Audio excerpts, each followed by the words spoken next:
In church last Sunday, we spent some time on my laptop looking up the origins of our name.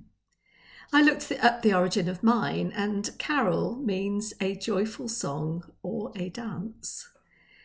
We also had the chance to look up some biblical names, and amongst them we looked up the names of Jesus. Not just Jesus, but that other name that he was known by, Emmanuel. And we found out that that name means God with us. God with us. So we spent some time wondering about the us. Who are the us? And when we think about that, we find out that they're really not quite what we expect.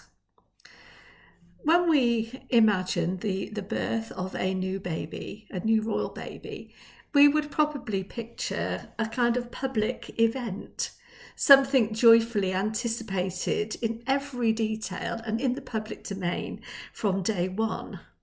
A baby who would be born into a lifetime of privilege and status and power.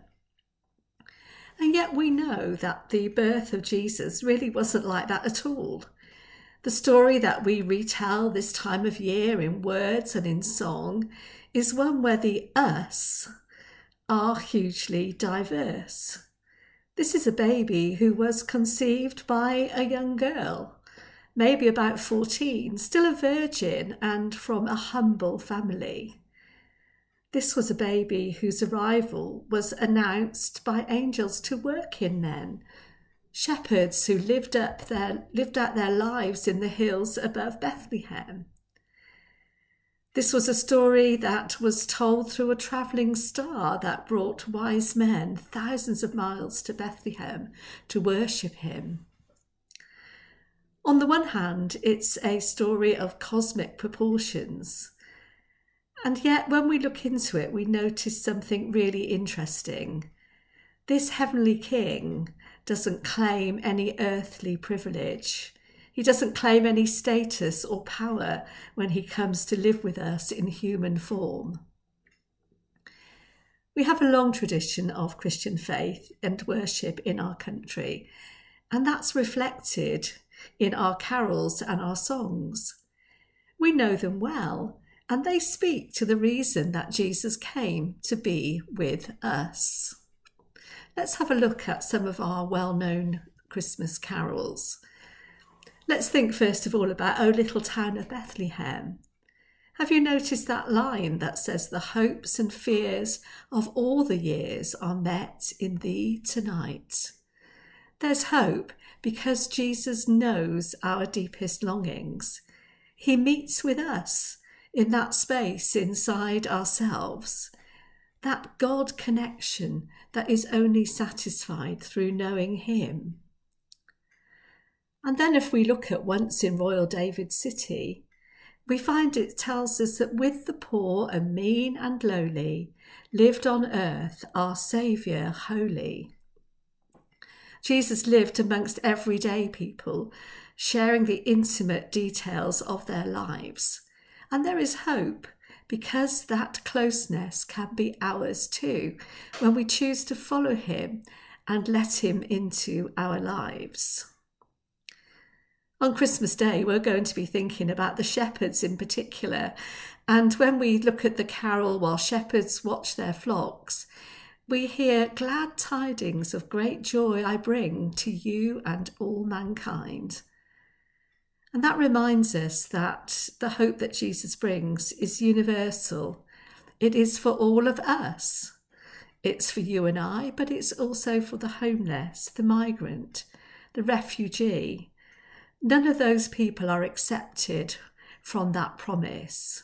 With God, all means all. So that this Christmas, let the songs and the readings that we have remind us of that hope. May they renew that invitation to welcome Jesus to be with us. Perhaps we can ask him again to speak into our hearts and respond as Paul encouraged the church in Philippi to do, by making his mission to bring hope part of our lives too. If we go into our Bibles and look at Philippians 2 and verses 5 to 7, Paul writes this. He says, "You must have the same attitude that Jesus Christ had. Though he was God, he did not think of equality with God as something to cling to. Instead, he gave up his divine privileges. He took the humble position of a slave and was born as a human being when he appeared in human form." So we see that Paul encourages the church to learn to think as Jesus did, and in doing so, to learn to live radical lives of love. In short, we are to be the people who care for each other, who choose love over power, service over comfort, people who choose others over ourselves.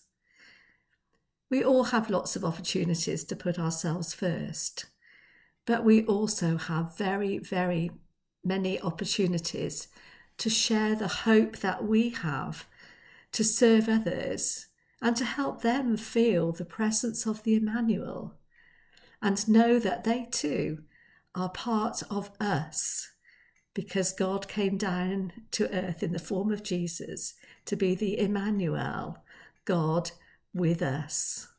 Let's think about that this Christmas. Thank you.